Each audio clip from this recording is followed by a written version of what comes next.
Welcome to Let Me Fix This. Enjoy the video. In this video, I will explain how to use Yahoo Finance Portfolio.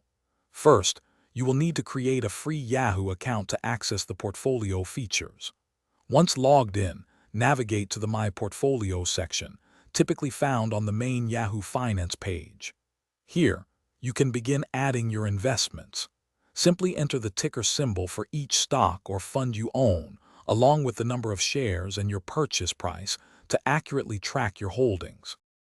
Adding your investments is straightforward. You can include a wide range of assets, such as individual stocks, mutual funds, and exchange-traded funds. For each entry, make sure to input your exact purchase price and the total number of shares you own.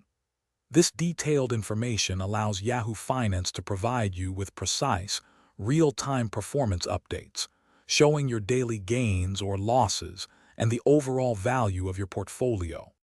Yahoo Finance offers robust tools for analyzing your portfolio's performance. You can view comprehensive charts and graphs that illustrate your overall returns over different time periods. Additionally, you can delve into the performance of each individual asset, observing its percentage change and total return. The platform also provides key metrics such as your cost basis, helping you understand your investment's profitability and make informed decisions. Beyond basic tracking, Yahoo Finance allows you to customize your portfolio view to suit your preferences. You can select which metrics and data points are most important to you, ensuring the information you need is always visible.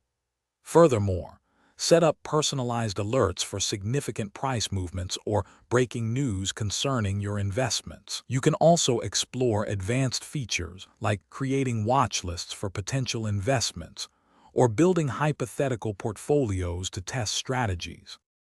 Thanks for watching. If you found this helpful, don't forget to like and subscribe.